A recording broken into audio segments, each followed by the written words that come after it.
So this one goes as follows. We have a tenant. So this one comes from an agent. They have a tenant that wants to provide her 20 business days notice and is also accepting responsibility for the cancellation penalty.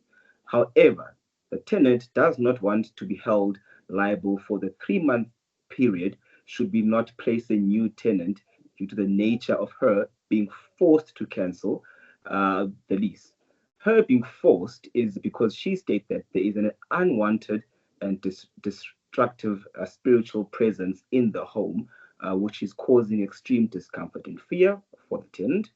The landlord is, of course, now in denial of this presence, of this destructive spiritual presence, and hasn't assisted in any way to have it removed. So the tenant is claiming it's not their fault.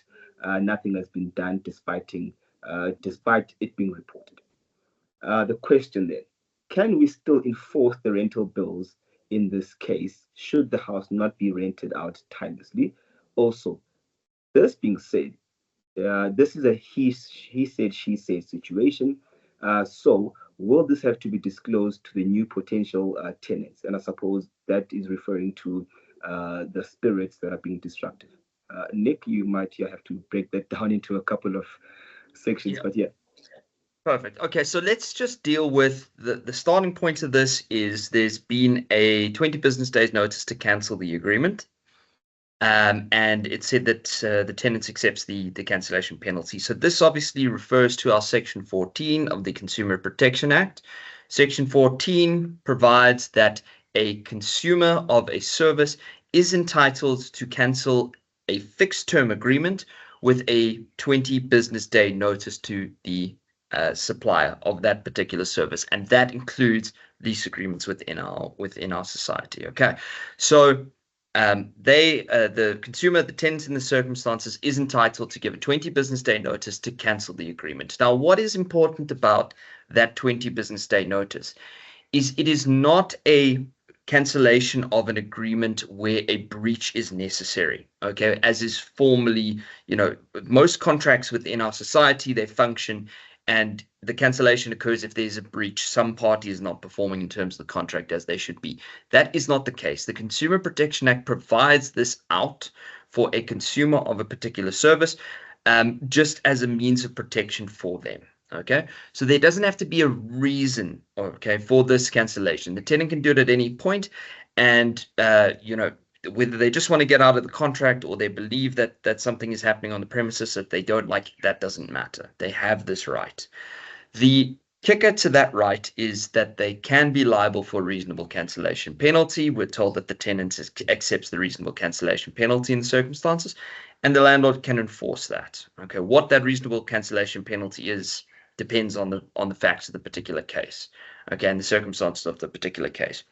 Where I want to be careful about this particular question is, I'm not sure if this is a provision that's written into the lease agreement about continue to pay rental. But rental is something very specific within our law that is remuneration for the use and enjoyment of someone else's property. Okay, that is all rental is. And if a lease agreement comes to an end, okay, so it's cancelled, you are no longer entitled rental from the cancellation of that agreement, okay, because you're not entitled to the use and enjoyment of the premises once the lease agreement comes to an end, okay. So I've got a little bit of question about how the question was actually phrased, okay. So you wouldn't be entitled rental from the point of cancellation. So I'm not sure if this is a hang up from the particular wording of this lease agreement. You would then at that point be liable for the cancellation penalty. And that is all you'd be entitled to. You can't have a situation where you're getting rental after the cancellation of the lease agreement, plus also you get a cancellation penalty on top of it. Even if your lease agreement said that, that's going to fly in the face of legislation. So that might be a problem.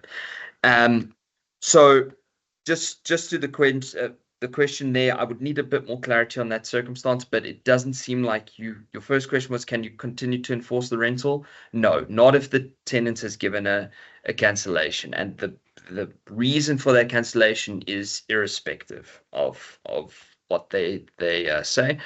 And then to your second question, do you have to disclose this to any incoming tenants on the particular property, no. There's no positive obligation on landlords really to disclose anything with regards to the property, apart from the fact that the Rental Housing Act does have some entry inspection requirements which you must comply with when you are taking a tenant into the property. But no, there's no need to disclose something like this to any incoming tenant in the future. So Nick, on that point, I actually remember at a stage we did a video. I think Silna and I did a video like this. I think in that instance there was a death on the property, some time back. Yes. So there was also again like a spiritual issue where this person had found out that there was a death, and so obviously their complaint to the landlord was that they should have been told about this, or that any crime was committed on the property, even if it wasn't a death.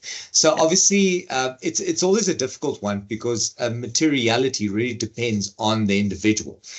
So for some people it'll be like, oh well, you know, it doesn't impact me, so does it really matter? And obviously for other people it's more material. But what we have found in practice, and this goes to exactly what Nick was saying, is these in practice, it's the condition of the property that's really catered for in our law, not these type of disclosures. I'm not saying that it's right or wrong. This isn't any sort of commentary on the way things are approached, but the main focus is the property habitable? Is it in a good condition? And in those circumstances, it's normally accepted that anyone that moves into the property would have the use and enjoyment of the property the way that they intended. So that just goes back to what you were saying, is this question comes up a lot more than one thinks. The landlord does have an obligation to disclose the condition of the property, no question. But things like this, it's not a must. Yeah. Right. So thank you very much, then, Nick, and obviously thank you to yourself as well, Bruno, for chipping in. And then